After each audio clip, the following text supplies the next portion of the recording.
Greetings. This is Justin Allen, the Elite Nurse Practitioner. Welcome to the Elite Nurse Practitioner Show, a podcast dedicated to nurse practitioner entrepreneurism and achieving financial freedom, where I talk directly with nurse practitioners who need help. Listen up, our market is saturated. Jobs can be scarce. We are underpaid. We are undervalued. We are taken advantage of by the sharks within the healthcare system. And frankly, screw that. Sick of it. And it's time for a change. And listen, I'm here to help make that happen. We are powerful. We can forge a path where we are in control of our career and ultimately our financial and personal well-being.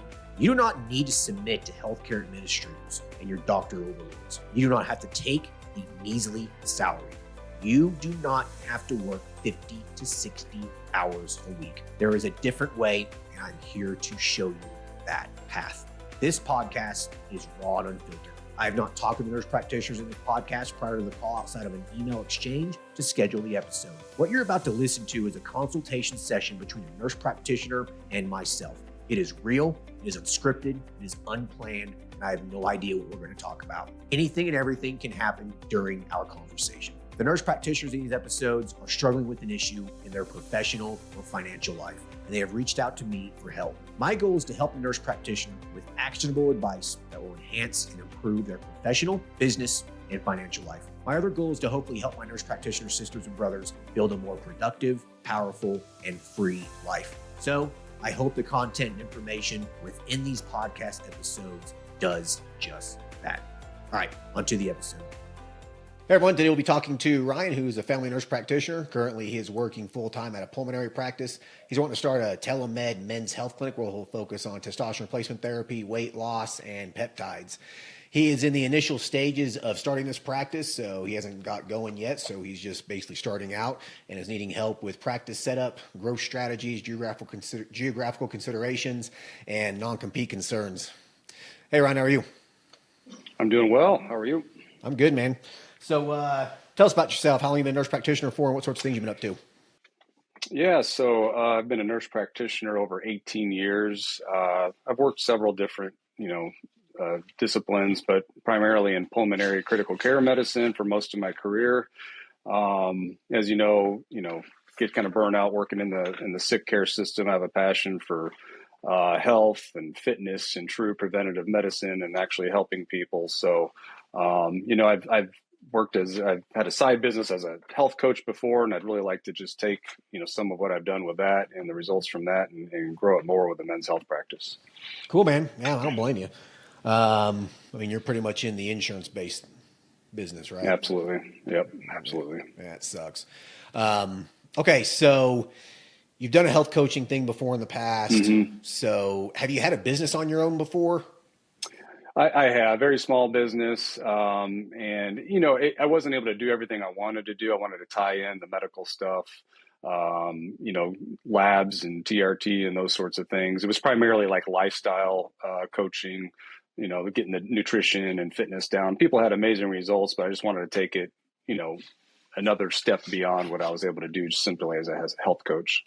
Sure. Okay. Cool, man. All right. So you're wanting to start this men's health clinic, and it's going to be predominantly men's health, and it's going to be predominantly telemed. So correct. Tell me why you want to go telemed versus having something that is maybe a hybrid brick and mortar. Yeah, that's a good question. And I think primarily it's related to I work, Monday through Friday full time at a clinic, and I'm going into this with a partner, another nurse practitioner, another guy who's very similar interest as me. We both work full time Monday through Friday, have families, those sorts of things. So it's the idea of having a clinic seems impossible right now. Maybe it's not, but and then with a non-compete part of it too, the geographic concerns. I guess that's kind of the main thing preventing me from having a physical clinic and thinking more of full-time telemedicine. So let's talk about three things right there. So number one, the partner. You trust this individual explicitly? I do. Okay. I've known him a long time. Okay. So you don't really have any concerns there? No. Okay. Because typically when you partner up with someone with a business, a lot of the times it's either a fantastic thing or it just becomes a total shit fire dump. So if you trust him, good. I mean, I've partnered up with people before that I trust and it worked out pretty well, but I couldn't tell you how many countless stories I've heard of partnerships just turning into an absolute nightmare. So as long as you trust this person, cool. Like if there's any hesitation there, man, any gut feelings, anything, follow your gut with it because, sometimes it can really, really go south pretty quick. So just make sure you're aware of that. Okay. So in terms of the telemed versus the geographical thing in your non-compete. So let's talk about brick and mortar versus telemed. So telemed only is pretty difficult right now because it is fairly saturated. And so it's going to be kind of hard to break into it unless you do certain things that will set you up for success with telemed. And the number one thing there is going to be producing lots of content, free content, like having a YouTube channel and talking about men's health issues, writing some articles, going into Facebook groups, contributing to some, contributing free value in men's health specific, testosterone specific, Facebook groups, message boards, etc. So you're going to need to establish your credibility and try to establish some organic customers. The people that I know who do really well with telemed, they are the ones that have a lot of organic word of mouth traffic. And they do that through having a YouTube channel, a TikTok or whatever, where they talk about specific issues within men's health. And basically they get some patients and then they, word of mouth starts and they typically do well. Advertising cold online can get expensive really, really fast. And so if you set up, a bunch of Google ads and Facebook ads and things like that to try to get customers, it's going to get expensive. Like you're going to start spending a lot of money marketing. And so I just want to make sure that you are okay with that. Because like I said, the people that I know who do well, that's what they do. And, I know some men's health clinics online. I know a guy on YouTube. I think his YouTube channel is like Man Medicine or something like that. And he has a telemed men's health clinic and he's completely booked out. Like he basically says, I'm not accepting any more new patients. I can't handle it. And you would be amazed. You wouldn't think that because most of his videos have 2,000 or 3,000 views. Like that's it. But it's enough for him to have a pretty successful telemed practice. Okay. But he has really, really good videos. So I don't know. How do you feel about that? Yeah, no, that totally makes sense. With my prior, business with health coaching and that, I do have a bit of a social media presence. I got, not tons of people following me, but there's a lot of people in this area in my town I live in that know who I am and kind of, what I practice, what I preach, and they know of my prior health coaching and that sort of thing. So I think, in this general area around me, there's people that would, a lot of word of mouth, I think would probably, be the way I would get business. But, I understand that was one of my questions with the saturated market out there with the hymns and everything else that's out there. It makes sense that you'd have to have an aggressive, marketing strategy and the social media presence. So, that's obviously the social media presence is time consuming in itself with a YouTube channel and all those sorts of things. So this is why I wanted to come on to talk about this stuff today. This is all really helpful to think about for sure. Yeah. I mean, you're a pretty good looking dude. You sound like you know what you're talking about. You sound like you're fairly intelligent. So, I think that if you did put yourself out there a little bit, it probably would, would turn around for you pretty well. So I guess my question then for you is how big do you want this to be? Do you want to stay more local in your state? Do you want to be in multiple states? Like what's your goal here? Yeah, my initial thoughts were we would, local business just because of the fact that I'm already established here and have, mostly local people that follow my social media and all that kind of stuff. But I would be open to growing. The states that surround Illinois, for example, are mostly Most of them don't have full practice authority. So I'm looking at, like over in Iowa has full practice authority. I would be open to considering that. I'm open to the idea of spreading beyond Illinois if it would work. Yeah. I mean, you might not have to. I mean, Yeah. I mean, I know exactly. Yeah. I mean, I know a guy who has an online, HRT wellness clinic, and he's 80 to 90% of his patients are in the state he's in, but yet he sees patients in 20 different states. But the majority of these patients are literally in like a couple counties around where he lives. Right. But he does have a physical location.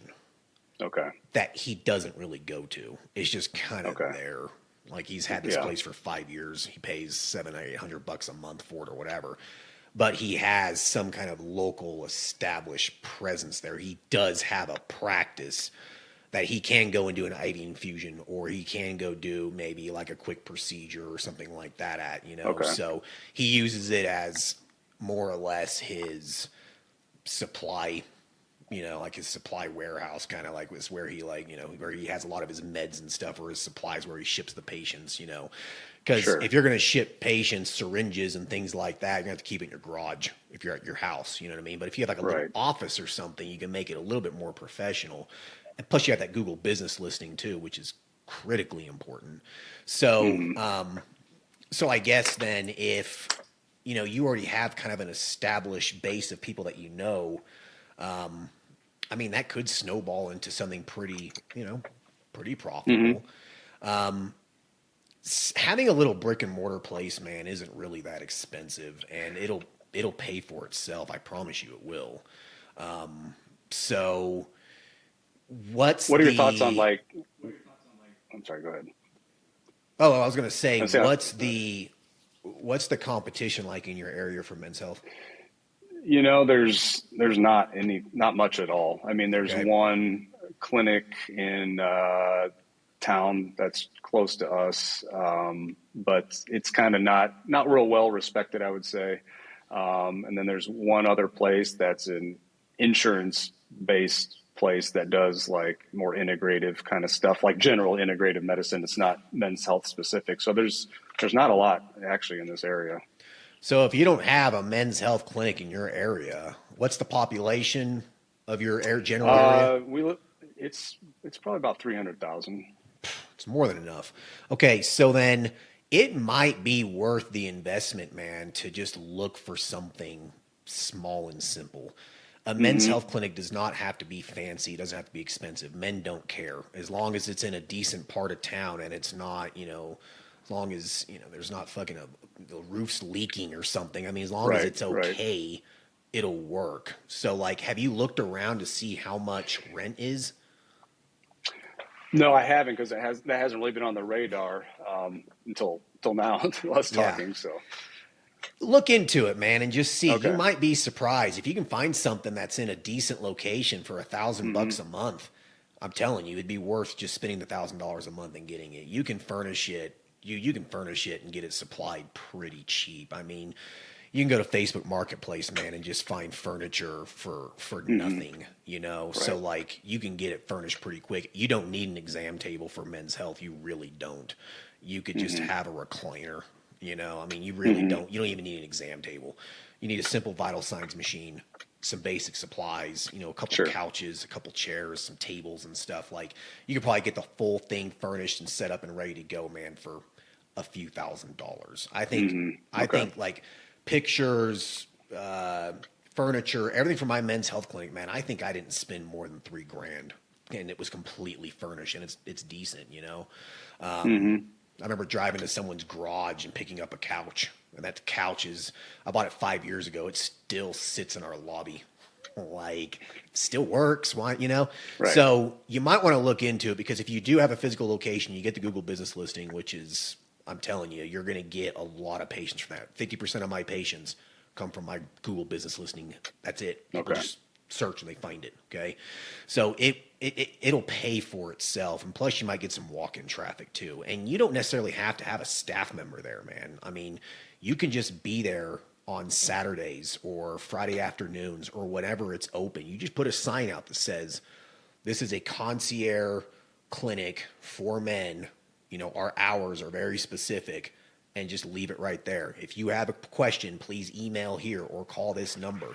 Men will walk up to the door and they'll be like, oh, okay. And they'll take a screenshot of it and put a QR code right there that, sends them to your website or whatever. I mean, that's fine. I was going to ask you about the Saturday clinic idea. I mean, does that work? Have you seen that work? Oh yeah. Yeah. I mean, you don't need to have staff. You don't need to have employees until you need them. I mean, you just really don't. I mean, I remember checking in my own patients. I remember doing the vital signs. I remember doing everything on my own at first.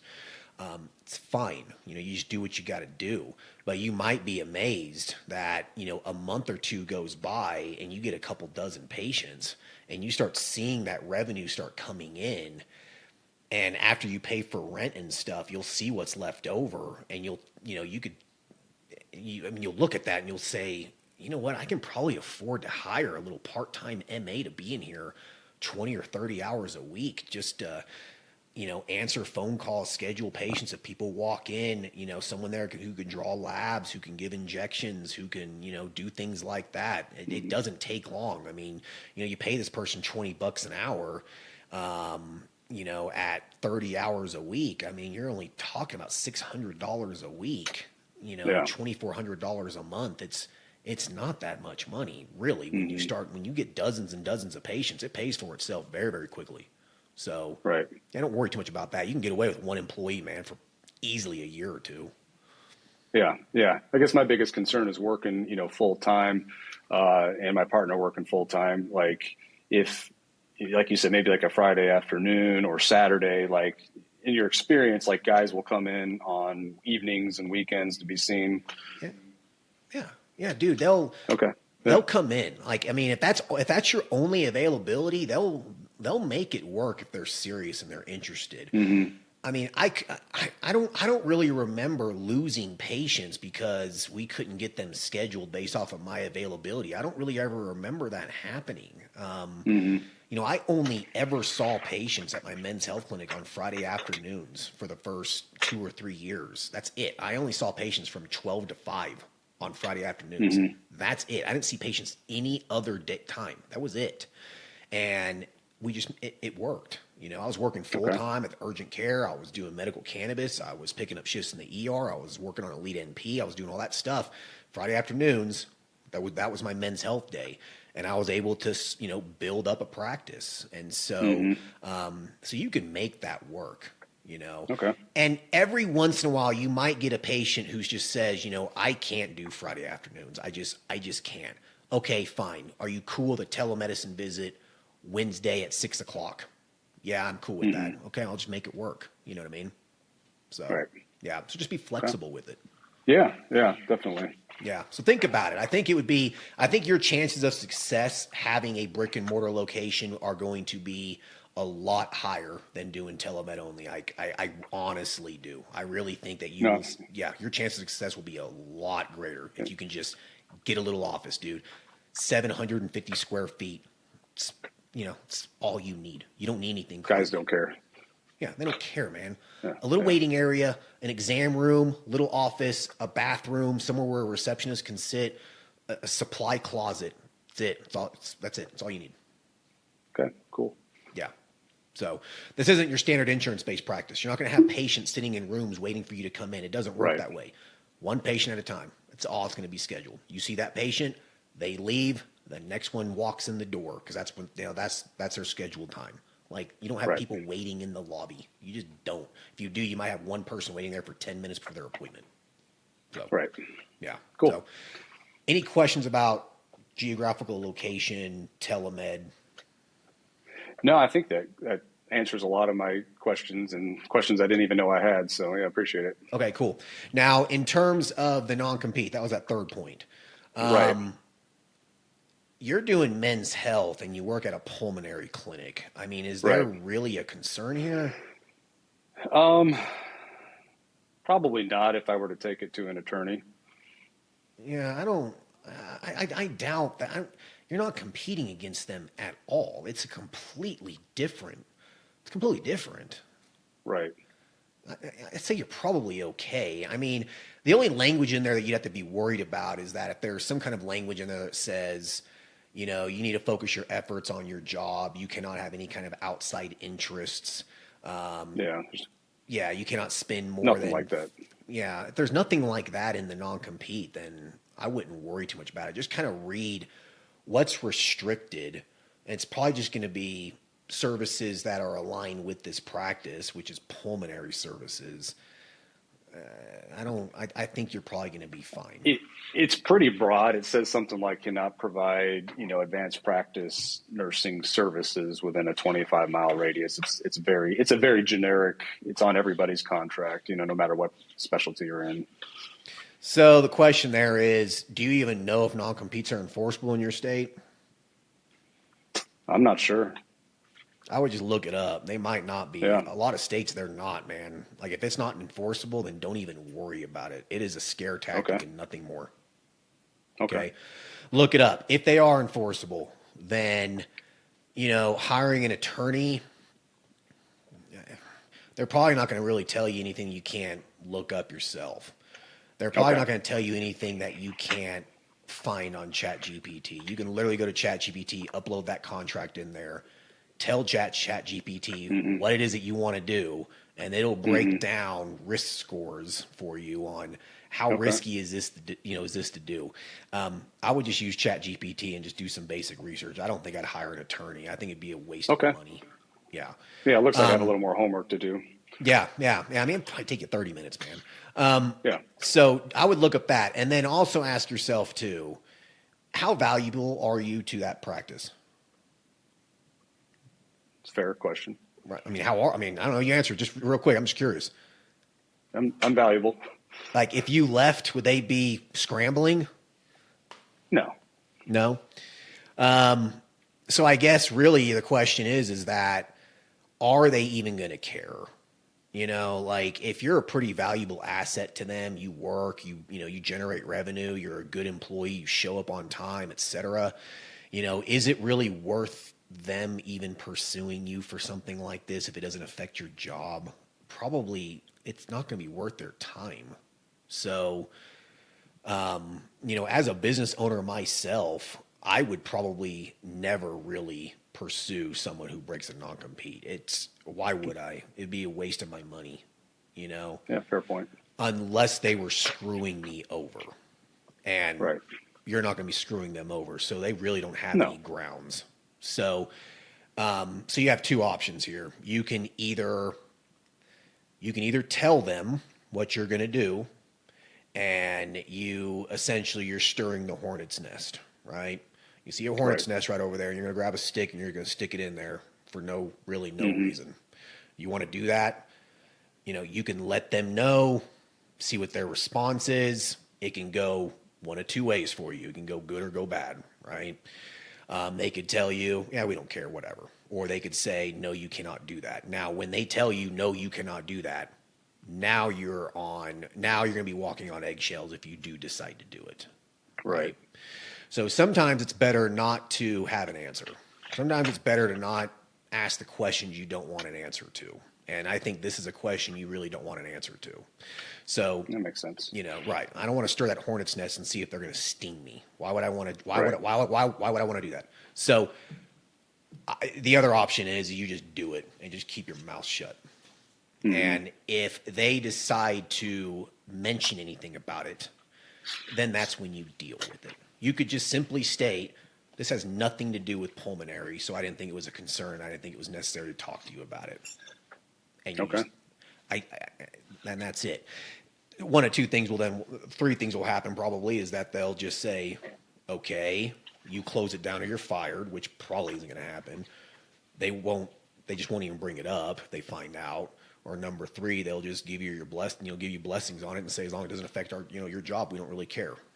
So I know it's just a bunch of what ifs and stuff, but that's what's going to happen. So my advice to you is just do it and don't even mention it. I never mentioned anything like that. I had non-competes. I never brought it up. It was none of their business. So, yeah. All right. Any questions there? No, makes total sense. Yeah. Okay. All right. So specific questions about starting this thing up. I know you kind of wanted to talk about starting it. So I guess what kind of concerns did you have there? I'm assuming you probably took one of our courses, so you have some basic idea, Yeah, I right? do have a Okay. basic idea. Yeah. I mean, I'm seeing, the like a subscription based, TRT as kind of the bread and butter for the practice. What do you think about like tiered packages or things like that, including, like weight loss and those sorts of things? Are those better served as like a la carte, or do you recommend more packages, or what sort of approach? All right. I hope everyone's enjoying the episode so far. I just wanted to take a quick break to thank everyone listening and also give a big thank you to all of my social media followers and email subscribers. If you haven't done so yet, please subscribe to our email list at www.elitenp.com and make sure to follow us on Facebook, Instagram, and LinkedIn. Email subscribers will receive updates on new weekly podcast episodes, multiple weekly articles we publish, new courses, and everything else related to helping you succeed. Remember, all Elite Nurse Practitioner courses are designed to help you build a niche practice, increase your financial strength, and to break free from the rat race. If I can break free and the other countless nurse practitioners can break free, then so can you. Additionally, please share this podcast with your other nurse practitioner sisters and brothers out there. The more NPs that venture out on their own, the stronger our profession will become. Now, let's get back to the episode. Yeah, I think that you're going to have a men's health clinic, and so the majority of your patients are going to be on your testosterone replacement therapy package, essentially. Like that's what the majority of your patients are going to be on. Okay, probably like 90% of people who are coming to your practice, that is what they're looking for. Some people might be coming to your practice strictly for weight loss. Outside of that, man, no one else is going to be coming to your practice for really anything else. Maybe someone will come for maybe infertility inquiry. I see that. If you don't mention anything about infertility on your website, then you really won't get those kind of inquiries. But if you do mention it, I mean, treating men's infertility is extremely easy. It's an easy thing to diagnose and work up and treat. So, I mean, it's a decent service line to offer to your men's health patients. Sure. But like, other than that, though, people probably aren't going to be reaching out to you for much of anything else. You might get an inquiry here or there for peptides if you mention peptides on your website. Right. If you mention growth hormone on your website, you might get some inquiries about that. But the majority of your patients are going to be there for testosterone replacement therapy. And so if you set up your pricing structure in a way where, let's just say you have a base rate of $150 a month for men, for testosterone replacement therapy, the supplies, and the visits. Anything on top of that, I think, should just be more of an a la carte kind of a thing. Okay. It's just it's easier. You can create a package if you wanted to. You could say, this is our men's health and weight loss. This is our package. This is our men's health package. This is our men's health weight loss package. This is our men's health human growth hormone package, our men's health peptide package. You can create different things like that, but at the end of the day, it's all going to come down to that base rate of $150 plus whatever that costs. And so you can create the packages, or you can just have the base rate and just add stuff. That's the easiest way to do it. Okay. Yeah. Okay. That makes sense. Yeah. Okay. Cool. And so if you think about it, so people are paying you $150 a month for men's health, right? Which includes the visits as well. If they want weight loss added on top of it, let's say they want a GLP-1 or something with it, semaglutide or whatever, and the semaglutide costs you $50. What I do at my men's health clinic is I just essentially just charge them for the vials. Me managing their GLP-1 takes me an additional 30 seconds in the men's health visits. So I'm not going to like charge them something like an additional $200 or $300 a month. I don't think it's necessary because the visits are included in the base rate. Right. And and it's no skin off my back. It doesn't take any additional time, really, So I guess it's really up to you on how you want to structure that. You should probably have just a weight loss package. You should just have that because some patients are going to come to you just for weight loss. And so that could be $200, $250 a month or whatever, and it includes the visit. So the $150 a month for men's health, If you add the weight loss to it, I would basically double or triple the price of the semaglutide and add it to it. So it goes from $150 a month to $250 or $300 a month, something like that is what it would come down to. Or just charge them for the vial and keep it simple. That's what we do. Okay. Yeah. Cool. Yeah. And same thing with like growth hormone, for example. If they want tesamorelin or they want omnitrope or something, I don't charge them a monthly rate for it. I just charge them per vial, and the price per vial is typically a month's supply. So in a way, it's kind of the same thing as a monthly price. So if we charge $150 a month and they want a vial of tesamorelin, well, we're going to sell them that vial of tesamorelin for $300. So, and they want to buy 2 or 3 vials. They want to do a 3-month cycle of it. They pay for 3 months of it and just call it a day. So, just keep it simple. Yeah, that's what my goal is, to keep it simple for sure. Yeah. Anything else about pricing or subscription? No, that answers most of my questions, I think. Yeah. Okay. Anything else about the startup stuff outside of what's discussed in the course that you might have had a question about? I guess as when we get the practice going, as we've got, some revenue coming in, do you recommend, really aggressively, I guess depending on how many patients we're getting, but how aggressive do you recommend we be on the marketing aspect of things just starting out? Well, I guess it really depends if you go telemed or you go brick and mortar hybrid. If you go brick and mortar hybrid, you'll launch the Google business listing and people will start calling you. Now, it might take 3 or 4 weeks for people to really start seeing that and start calling you. So you just got to be a little patient with it. But I guess it really comes down to how much you want to put your face out there. So I guess it does come down to the non-compete a little bit. But if you don't really put your face on a billboard and it's just a name, then the chances of the practice manager of that pulmonary clinic looking that up they're probably not going to. I mean, why would they? Right. Agreed.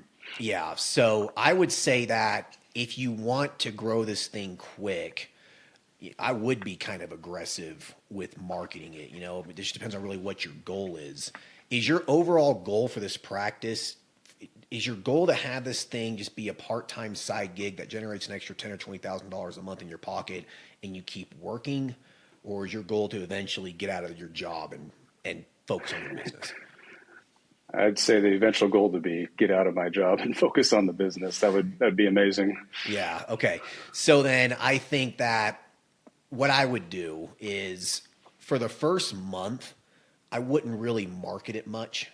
I would just do the word of mouth stuff, get the Google business listing out there, get a handful of patients, based off of your network and whatnot, have them come in, work on your processes.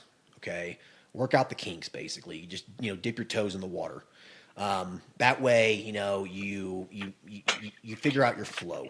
The patient comes in, you schedule them. The patient comes in, you see them, you figure out how to order it through the compounding pharmacy. You figure out how to order the labs. You kind of figure this stuff out. Get the flow of it, and then once that's pretty dialed in, then that's when I would go heavy with the marketing. You say, okay, I feel pretty good about this. Like, I feel pretty good that I could probably take on another 10 or 20 patients this month. At that point, then I would begin marketing. Now, marketing a men's health clinic is a lot different than marketing an aesthetics practice. In aesthetics practice, you're going to market on Instagram and Facebook and stuff. Right. A men's health clinic doesn't typically do very well marketing on social media. It just really doesn't hit. I haven't found great success with it. Some people have, I haven't.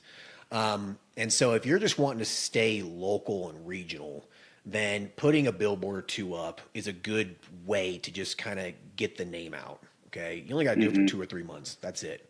And it should be very, very simple. The name of your practice, Men's Health and Testosterone Clinic now open, call this number. Like something very, very simple. Like, people are going to drive by it. They have 3 seconds to look at it. Right.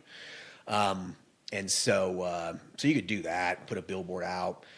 If you can get some ads in some gyms and things like that, if you have some connections with some people that maybe you could put, a flyer or an ad in a gym or a bar or something like that, you could try that as well. The gym I work out at is full of 40-year-old guys at 5:15 in the morning. So, dude, so then when you show up to the gym, you wear a T-shirt that has the name of your men's health clinic on it and put some slogan on the back of it, tee up or some shit like that. And dude, I bet you have guys who will approach you and be like, yeah, that's what I do. Yeah, I think I'd have 10 clients, right away just in the gym alone. So there you go. And those 10 clients, they know 10 other people. I mean, you get a couple cops that come up to you in the gym. You get one or two cops, they tell all their buddies. I mean, it snowballs pretty quick. You'd be surprised. Okay. Yeah. I'd say out of all the clinics that, I consult with, I would say men's health is probably the practice that you really just don't have to advertise much. Okay. As long as you can use a little bit of your network and get a few clients in the door. If you move to a brand new city and don't know anybody, you're probably going to have to market it a little bit. But if you're established and you can get some clients in the door and you get that Google business listing up and you can get those 10 people to put 10 reviews on there, you would be surprised at how quick it grows without having to spend much on marketing at all. Which kind of makes sense to have a physical location if I'm going to be in this area with people, these connections that I have. That way they have a place to actually go. Yeah, man. It becomes a watering hole, dude. It becomes a place that your patients like to come to. It doesn't feel like a cold doctor's office, where they're going to get, bitched at and complained to by the doc, and it doesn't feel that way. Like, your goal is to make it feel homey, to make it feel like a place where a guy can come to and talk about his problems with you, without fear of judgment or anything. And it just becomes a little bit of a watering hole for your patients. I mean, we get guys that come into our men's health clinic that just drive by and they don't need anything. They just come in to shoot the shit for 10 minutes. Just to hang out, yeah. It's like, dude, what do you want? Like, you come by every Thursday on your way to wherever, man. Like, we love you, but fuck. So like, yeah, it's pretty cool, man. And you end up making some really good friends. You end up making some connections with a lot of these guys. A lot of them are business owners and stuff, and you really get to meet some interesting people. And so the visits are something that they end up looking forward to. Like, they like to come in and shoot the shit with you for an hour, and you talk about their health or whatever. I pretty much do telemed only now, just because I live so far away from my men's health clinic, so I'm not there anymore. I live in another state now, and I kind of miss it. But I remember when I would go into the office that my patients, I would schedule 30 to 45 minutes for my in-person patients, because we just bullshitted. We just talked. I would say out of 45 minutes, 5 minutes was talked about their health and the visit in their lab. Right. And the other 40 minutes was we were bullshit about politics and UFOs and crap. Sure. You know what I mean? Like, yeah, absolutely. Yeah. So, so that's the benefit of having a physical location. Yeah. Okay, cool. Awesome. Yeah. Any other questions? I don't think so. I think that covers. I think you mentioned something about growth. So, yeah, cool. Yeah, I think I've kind of touched on that. I don't have any other specific questions. I'm looking at my notes here, but okay. Yeah, I think we've covered pretty much everything. Okay. I think the growth strategy thing, man, that you need to keep on the forefront of your mind is that when do I hire someone? Okay. I mean, for this thing to grow and scale, you're not going to be able to do it by yourself. And so, when do you get to the point where you need to hire a medical assistant or receptionist or someone? So that would be something that you really be thinking about as you do grow. It'll probably take you a couple months before you realize that having someone in the office would be a huge help. There's no way you're going to be able to leave your job and have this business generate the income that you need to maintain your lifestyle without having at least one full-time employee. Okay. So, that medical assistant that you hire almost becomes your partner. Like, they'll probably end up turning into your office manager after a couple years, that first person you hire, if they're loyal and they stick around. My advice would be is to hire another man. Okay. You can hire women in the clinic. That's fine. I mean, I have some female MAs and stuff, but I've noticed that men typically like to have a male presence for that receptionist medical assistant, because that's kind of the first point of contact, right? The provider can be a female. They tend to not really care that much about that, but the first point of contact needs to be a man, I think. So, yeah. Or, if you hire a doll, then they just come in to flirt with her and shit. But, yeah, I've done that. I've had that situation happen before. I mean, she was great for bringing in patients, but she was shitty at her job. But, yeah. So, yeah, just keep that on the forefront of your mind. Employee, who you're going to hire. And then be thinking about, when do you need to hire another nurse practitioner? That's going to be the next step really in your growth phases. When do I get to a point where I need to hire another provider? And my advice to that is always, if you're booking out 2 or 3 weeks, it's time to hire. It's time to hire someone else. Okay. But you have your partner with this. Right. Yeah. I'm assuming he's going to be doing the same thing as you. He's just going to be seeing men's health patients. Exactly. Yeah. Yeah. So you two should be able to scale this thing to $1 million. Just you two. And probably 2 MAs. That's probably all you'll need. So yeah, that sounds fantastic. Yeah. Does he have connections? Yeah. I mean, he's from this area as well. So yeah, we're well rooted here. Okay. Have you guys talked about profit splitting and sharing and things like that? How are you guys gonna navigate that? That's a great question. I have not talked about that yet. Okay. We've always worked for the man, Right. Okay. So this is what strains partnerships. It always comes down to money. It always does. Right. So you guys need to talk about how you're going to split the profit. And so as 2 providers, what you do and what he does is going to generate revenue. And so how this needs to be set up is that who you see is your money. Who he sees is his money. Okay.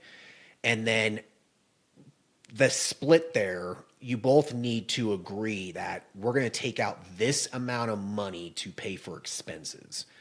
Now that's not going to be contingent on how much money we generate, though. Each person, this is what you pay. I don't care. If you only see 10 patients and I see 100, I don't give a shit. That's the amount you need to pay to keep this thing open. It's only fair. You guys are partners. You guys are going 50-50 on this, right? Right. Okay. So then 50% of expenses need to be paid by each individual. And so when you get an office and you get a staff member and you figure out what your general expenses are and that sort of a thing, you'll figure out what that number is. It might just be $2,000 a piece or something. It might not be that much. That's just to keep things operational. That's your fixed expense. Okay. Your fixed expenses are your rent, your staff member, your utilities. Like those things never change. Now, the non-fixed expenses, these things are going to fluctuate. This is going to be the bills from the pharmacies. These are going to be the bills from the labs, the bills from the medical supplies. Medical supplies should be fixed as well. Just settle on a number and call it a day. It'll be easier. Like you guys don't want to be counting syringes and stuff. You use 10 syringes, I use 20. Just make that a fixed expense. But the pharmacy expenses, if you decide that you work harder, and let's say you see double the patients he sees, then your pharmacy bill is going to be double of what his is. So it's only fair that you pay for that, right? Gotcha. And so what you might want to do to keep this simple is that you might want to have 2 different accounts for the compounding pharmacies, one for you and one for him. Okay. That way you can keep track of those expenses. Because that makes sense. Yeah. If it's shared, dude, you're going to have, on a monthly basis, you're going to have to look at that and you're going to have to go through it. Like it's going to add a lot of unnecessary time. Yeah. Yeah, it makes total sense. Yeah. This is all stuff I never would have thought about. Yeah. I mean, this is your first real business, So, so be thinking about that. Like, I think that's what I would do. I think I would just open up 2 different accounts for the compounding pharmacies. I think everything else can be shared. Medical supplies, yeah, it could be the same account. I think that's fine. Access medical labs, if you guys are going to do cash-based access, access medical labs, you guys could probably have the same account for that. But it'll be billed under each provider. So you should be able to see what that is. The compounding pharmacy, the bill for the compounding pharmacy, they might be able to itemize it for you based off of each provider. They might be able to do that. They should be able to do that. If they can do that, then one account would be fine. So that would be something that I would ask them when you sign up for your account. Gotcha. Yeah. Like, can you itemize it based off of each provider? If they can, then there's no reason to open up 2 accounts. If they can't, that's helpful. Open up 2 accounts. Okay, cool. So, all right. But yeah, make sure it's fair though. Okay. Okay. Yeah. It's based off of what I generate and what you generate. You get your profit, I make my profit after expenses. Yeah. Cool. And then also determine what's our rainy day fund. So what's the amount of money that we need to have in our bank account at all times that's never touched? You guys need to agree to a number there. Okay. It should be 3 to 6 months of fixed expenses at minimum.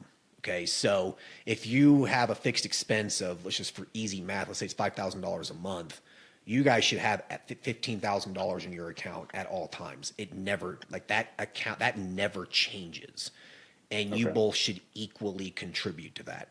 Okay. Okay. And then you both need to be in agreement that $15,000 means 0. We never deviate from the $15,000. It always stays at $15,000. That's your rainy day fund in case some shit hits the fan or something. So, all right. Yeah. Okay. Cool. Any other questions? I don't think so, man. This has been super helpful. Good. Well, cool, man. I'd like to end the episode with you asking me a question. Any specific questions or curiosities for me? About anything? Anything. Like just for me specifically. Yeah. About the practice or just life in general? Just life, man. Just a question. Like if you're ever curious to, a question for me, like just a curiosity about my life or something that I've done or anything like that. Okay. Well, we were talking about hunting before we got on the air here. So what's your most epic hunt you've ever done? Yeah. I'm more of a fisherman, just FYI, but I do hunt. For people who might be curious why we started talking about that, it's because he has those skulls on the back of his wall there. But most epic hunt was an elk hunt.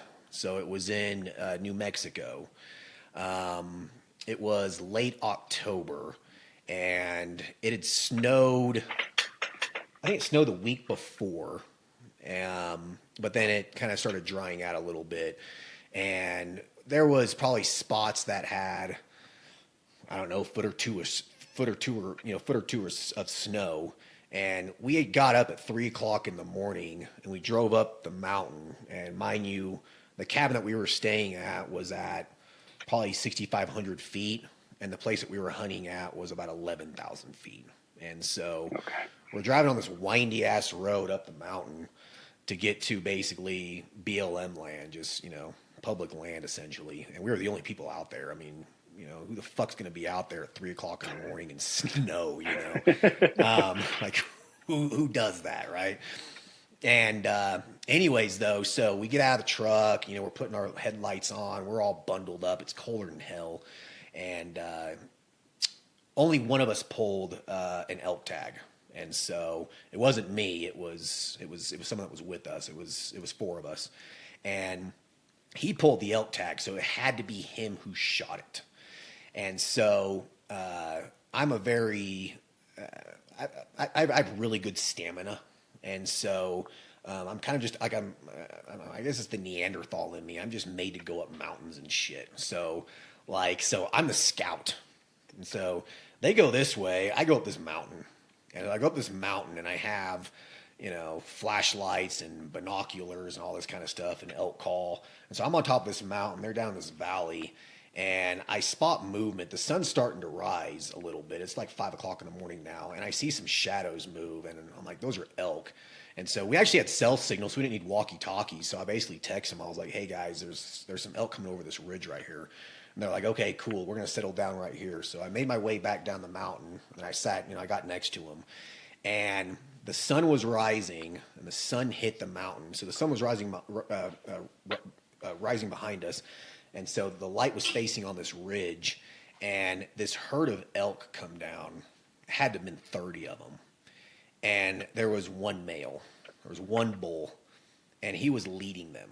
And I still remember this in my mind. It was so beautiful. Like, it was just one of those moments that you'll just never forget. Mm-hmm.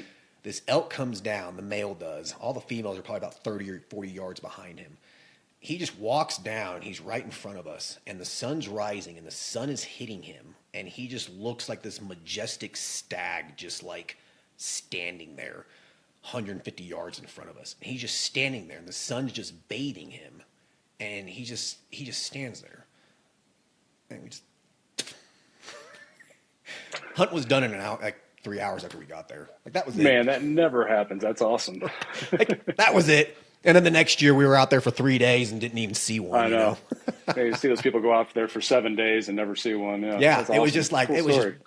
3 hours, man. Yeah. It was boom, done. And we're like, okay, well, what the hell do we do for rest of the week? And drank beer and bullshit, right? And hung out, Yeah, that sounds like fun too. Yeah, it was fun, man. It was a good trip, but I like the deep sea fish better. It's a lot more fun. You go 50, 60 miles out to catch some big old marlin and stuff. That's fun. Yeah, I need to do that sometime. Yeah, you should, man. It's an epic time, dude. It is a blast, man. When you spend hours just reeling up, a 400-pound blue marlin, and it comes up to the boat. I mean, it's just. It's pretty cool, yeah. And if you go to some off the beaten places that don't have any kind of regulations, then like the captain will spear it and bring it up on the boat and he'll cook it right there on the boat for you, man. And then they take it to the resorts and sell it. You know what I mean? But if you're anywhere it's regulated, like Florida or Costa Rica or something, you can't even take those things out of the water. So go to like Honduras or something where there's no regulations. Yeah. Yeah, that's awesome. Yeah, so cool, man. Cool. Awesome. Well, this was a great talk, man. You have any other questions? No, that's it, Justin. Appreciate your time. Cool, brother. If you ever want to do a follow-up, just let me know. All right, we'll do. Appreciate it. Cool, man. Take care. All right, see you. All right, bye. Bye-bye. I hope everyone enjoyed the conversation with Ryan. That was a pretty good episode. We brought up stuff that I never even really thought about talking about in some of the podcasts. I think that one of the big things you need to be thinking about is when you become an entrepreneur or as you start growing as an entrepreneur, the lessons that you're going to be learning are going to be lessons that you can't really learn from a book. You can't really learn from a course. You can't learn from me. After the call with Ryan, we talked about that just for a minute. And, for example, the profit splitting, this is something that he didn't even think about. How are you guys going to separate the profits out? You have two partners. Who's going to pay for these expenses? Those sorts of things. He never would have thought about that because he's never been there, right? He's never done it before. And so I think the biggest thing here is just accept the fact that you're not going to know everything. Okay. You're just not going to. I still don't know everything. I don't. I still learn things every single day as a business owner. So be okay with that. It's fine, guys. Like, just, be okay with it. Like, you're not going to know everything, and that's fine. As long as you know enough to get the business up and running, you'll learn as you go. Okay. Shit's going to happen. You'll learn from it. It's just like anything in life, pain and suffering. Those two things are a teacher. Right? You can either become a victim and wallow in it, or you can learn from it. And it's the same thing with a business. Stuff can go downhill. Things can go south. You can either let that prevent you from going any further, or you can let that make you want to quit, or you can learn from it and keep going. It's just like life, right? You learn from the pains, the sufferings, the failures. So just be aware of that, okay? You will learn from the bad things that happen in a business. So just don't expect to know everything. You're just not going to. That's just life, okay? So just be okay with that. All right. Hope everyone enjoyed this episode. Talk to you guys later. Thanks. Bye. Thank you for listening to the show. Quick legal disclaimer. The content of this podcast is meant for informational and entertainment purposes only and should not be used as legal, financial, medical, regulatory, or practice-specific advice. For information pertaining to your specific legal, financial, medical, or practice-specific needs, please be sure to consult with your lawyer, CPA, medical director, and or your state's practice laws and the most up-to-date clinical guidelines. As always, do your due diligence when it comes to any information found online and in podcasts. The content in this podcast is copyrighted by Galaxy Medical Southwest 2023 and cannot be duplicated, rebroadcasted, or reproduced without our written permission.